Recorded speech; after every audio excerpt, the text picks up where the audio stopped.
ورحمۃ اللہ وبرکاتہ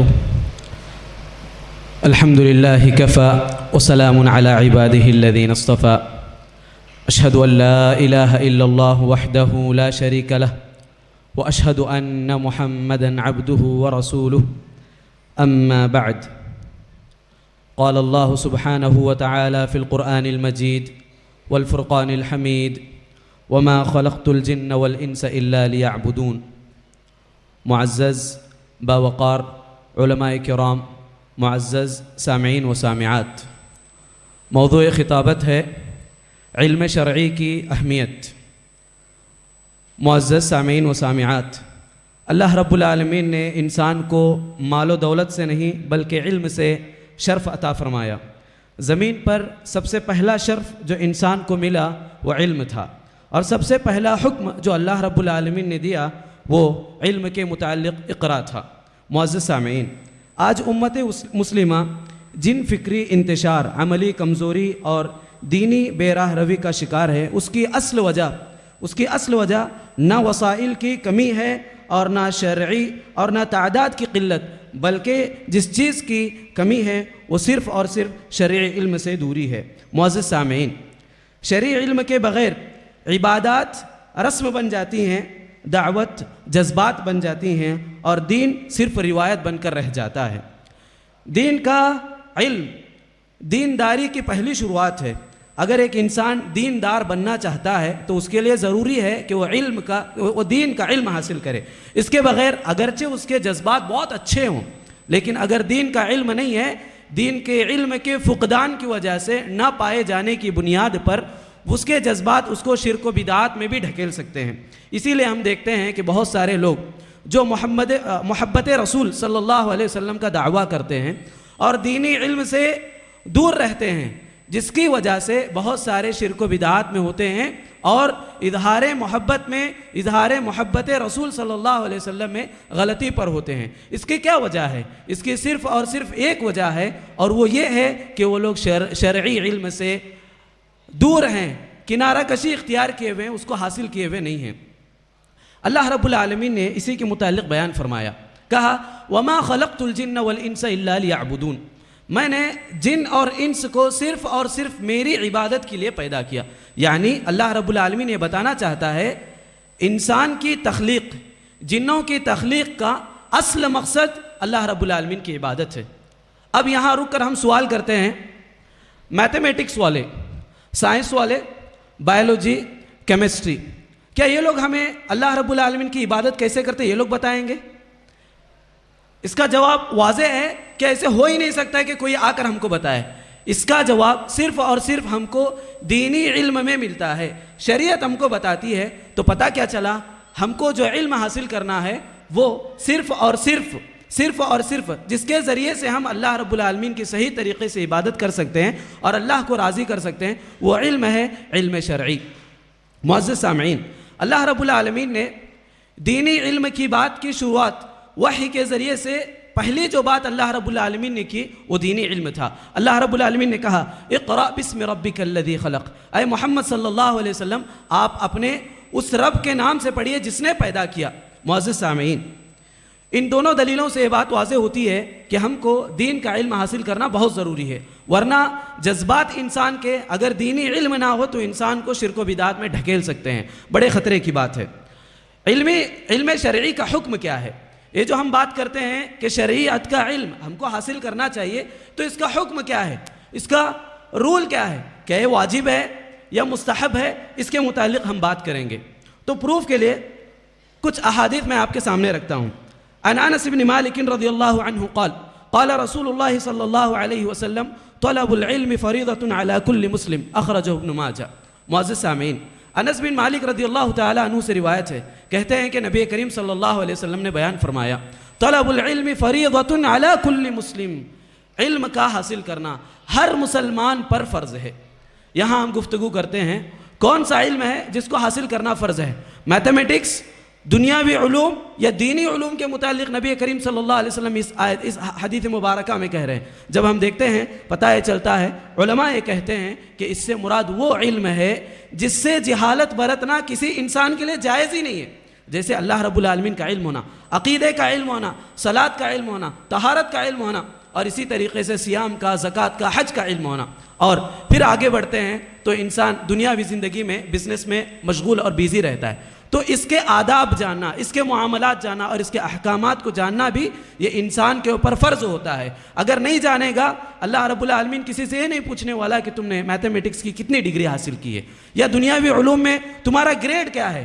جو سوال پوچھا جائے گا وہ دینی علم کے متعلق ہے، تو فرض یہ بنتا ہے کہ ہم اس دینی علم کو حاصل کرنے کی ضرور کوشش کریں. اس کی دوسری دلیل نبی کریم صلی اللہ علیہ وسلم کی روایت عن جابر بن عبد اللہ رضی اللہ عنہ قال قال رسول اللہ صلی اللہ علیہ وسلم سلوا اللہ علما نافعا وتعوذوا باللہ من علم لا ينفع اخرج ابن ماجہ. معزز سامعین، جابر بن عبداللہ رضی اللہ تعالی عنہما کہتے ہیں کہ نبی کریم صلی اللہ علیہ وسلم نے بیان فرمایا، تم اللہ سے علم نافع کو طلب کرو، علم نافع مانگو اللہ سے، اور تم اللہ رب العالمین کی پناہ میں رہو. کس علم سے؟ اس علم سے جس کا کوئی فائدہ نہیں ہے. معزز سامعین، بات سمجھنے کی ہے کہ کون سا علم ہے جو ہمیں نفع دیتا ہے اور کون سا علم ہے جو ہمیں نفع نہیں دیتا. اس کی دلیل میں دوسری دیتا ہوں. قال مالک، یعنی امام مالک رحمۃ اللہ علیہ اپنی کتاب معطا میں اس حدیث کو نقل کرتے ہیں، کہتے ہیں قال مالک انہ بلغہ ان رسول اللہ صلی اللہ علیہ وسلم قال ترکت فیکم امرین لن تضلوا ما تمسکتم بہما کتاب اللہ وسنت نبیہ اخرجہ الامام مالک فی معطا.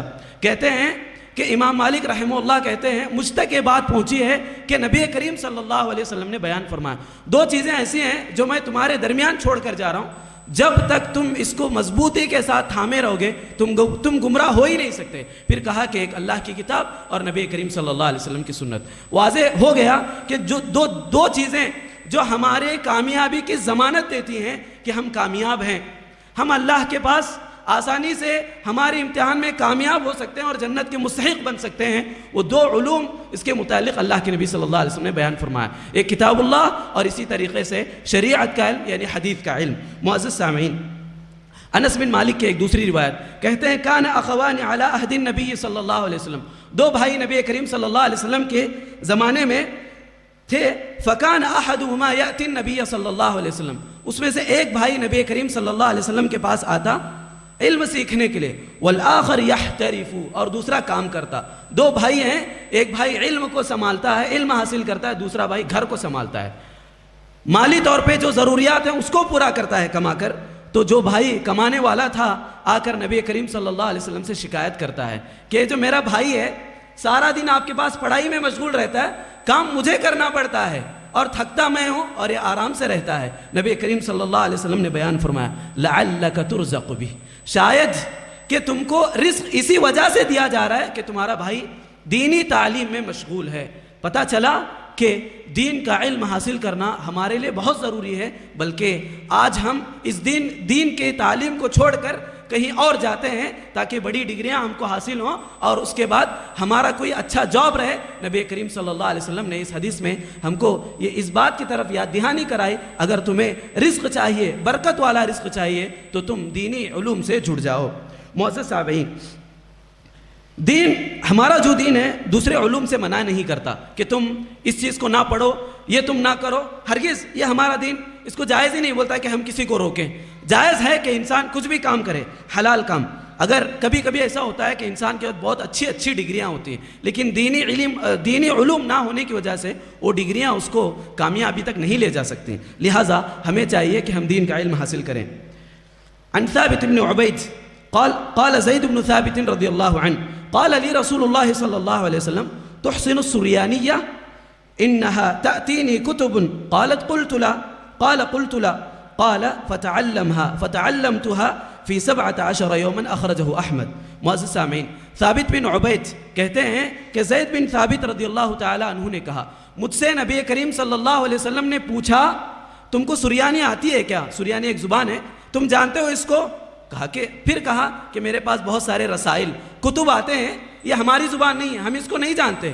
بولا کہ مجھے بھی نہیں آتی ہے. تو نبی کریم صلی اللہ علیہ وسلم نے بولا کہ تم اس کو پڑھو، جان لو، تم اس کو سیکھ لو. وہ کہتے ہیں کہ نبی کریم صلی اللہ علیہ وسلم کے بولنے کی وجہ سے میں نے اتنی محنت کی کہ صرف 17 دنوں میں سریانی زبان کو سیکھ گیا. کوئی بھی چیز آتی میں پڑھ سکتا، میں سمجھ سکتا اور نبی کریم صلی اللہ علیہ وسلم کو بتاتا. تو نبی کریم صلی اللہ علیہ وسلم نے خود یہاں پہ سریانی زبان سیکھنے کا حکم دیا ہے، جس سے پتہ چلا کہ اصل دین کی تعلیم ہے، اس کے بعد دوسری تعلیم انسان حاصل کرے، اس سے منع نہیں کر، دین نے اس سے منع نہیں کیا. معزز سامعین، چلتے ہیں دینی علم جو ہم حاصل کرتے ہیں اس کی فضیلت کیا ہے. فضیلت میں بہت ساری باتیں ہیں، بعض باتوں کو میں یہاں پہ اختصار سے ذکر کرتا ہوں. اللہ رب العالمین نے کہا قُلْ هَلْ يَسْتَوِي الَّذِينَ يَعْلَمُونَ وَالَّذِينَ لَا يَعْلَمُونَ، کیا جاننے والے اور نہ جاننے والے برابر ہیں؟ یہ کوئی سوال نہیں ہے، بلکہ فرق اللہ رب العالمین بتا رہا ہے کہ ایسا ہو ہی نہیں سکتا کہ جاننے والے اور نہ جاننے والے برابر ہوں. کوئی بھی شخص، میں کسی کو اٹھا کر پوچھوں دونوں برابر ہیں تو آپ لوگوں میں سے بہت سارے لوگ یہی جواب دیں گے، بلکہ سب کا جواب یہی رہے گا کہ دونوں برابر نہیں. اللہ رب العالمین یہی بتانا چاہ رہا ہے. یہاں جاننے سے مراد، اور بلکہ قرآن مجید میں جہاں پر بھی علم کا لفظ استعمال ہوا ہے، علم شرعی کے لیے استعمال ہوا ہے. تو ضرورت اس بات کی ہے کہ ہم اس کو حاصل کریں. نبی کریم صلی اللہ علیہ وسلم کے ایک مشہور حدیث مختصراً ذکر کرتا ہوں. اللہ کے نبی صلی اللہ علیہ وسلم نے بیان فرمایا کہ جو شخص اس راستے پہ چلتا ہے، یعنی دین کا علم حاصل کرنے کے لیے چلتا ہے، سہل اللہ لہ طریقا الی الجنہ، اللہ رب العالمین اس کے لیے جنت کا راستہ آسان فرما دیتا ہے. بعض علماء نے کہا کہ العلم صلاۃ السر و عبادۃ القلب، کہ علم حاصل کرنا یہ رازدارانہ صلاۃ ادا کرنے کے برابر ہے، اور اسی طریقے سے یہ ایک دل کی عبادت ہے. انسان دن بھر میں علم حاصل کرتا ہے، وہ طالب علم ہے، اس کا اٹھنا بیٹھنا اگر نیت درست ہے، اس کا سونا کھانا پینا سب کچھ عبادت ہے.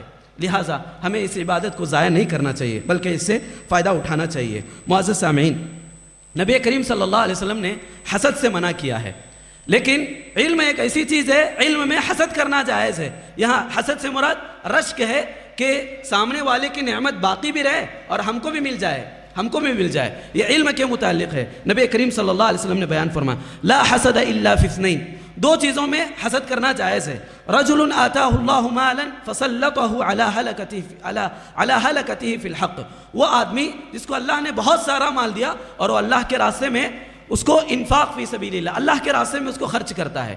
ایسے آدمی کے اوپر رشک ہم کر سکتے ہیں. وَرَجُلًا آتَاهُ اللَّهُ حِكْمَةً فَهُوَ يَقْضِي بِهَا وَيُعَلِّمُهَا النَّاسِ، اخرجہ احمد، کہ وہ آدمی جس کو اللہ رب العالمین نے علم دیا اور وہ اس علم سے لوگوں کے درمیان انصاف کرتا ہے، لوگوں کے جو بھی معاملات ہیں اس کو حل کرتا ہے اور لوگوں کو دین کا علم سکھاتا ہے. تو ایسے انسان سے حسد یعنی رشک کرنا ہمارے لیے جائز ہے. ایک تیسری روایت نبی کریم صلی اللہ علیہ وسلم کہتے ہیں اذا مات الانسان انقطع عنه عمله الا من ثلاث، جب انسان مر جاتا ہے تو تمام کے تمام اس کے اعمال رک جاتے ہیں، اس سے یعنی اس کو فائدہ نہیں ہوتا.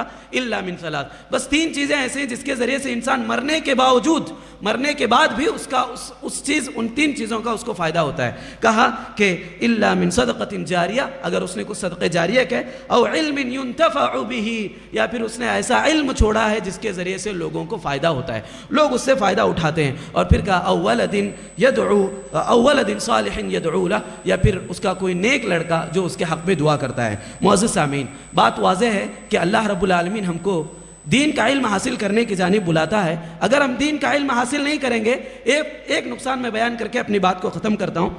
نبی کریم صلی اللہ علیہ وسلم کہتے ہیں عن عبد الله بن عمرو بن العاص رضی اللہ عنہ قال سمعت رسول الله صلی اللہ علیہ وسلم يقول ان الله لا يقبض العلم انتزاعا ينتزعه من العباد ولكن يقبض العلم بقبض العلماء حتى إذا لم يبق عالما اتخذ الناس رؤوسا جهالا فسئلوا فأفتوا بغير علم فضلوا وأضلوا، اخرجہ البخاری فی کتاب العلم. عبداللہ بن عمرو بن عاص رضی اللہ عنہ کہتے ہیں کہ میں نے نبی کریم صلی اللہ علیہ وسلم کو فرماتے ہوئے سنا، اللہ بندوں کے دلوں سے نہیں اٹھاتا ہے، بندوں کے دلوں سے جو ان کے دلوں میں علم رکھا ہے اس کو ایسے نہیں اٹھاتا ہے، بلکہ اللہ رب العالمین اس علم کو علماء کے ذریعے سے اٹھاتا ہے. یعنی کہ علماء کی فوت، علماء کا انتقال ہو جاتا ہے اور علم حاصل کرنے والے کم ہو جاتے ہیں، انہی کے قلوب میں، انہی کے دلوں میں منحصر ہو کر ختم ہو جاتا ہے. کہتے ہیں پھر جب کوئی دنیا میں عالم باقی نہیں رہتا، اتخذ الناس رؤوسا جہالا، لوگ کیا کرتے ہیں، جاہلوں کو اپنا عالم بنا لیتے ہیں، جاہلوں کو اپنا عالم بناتے ہیں، سردار بنا لیتے ہیں.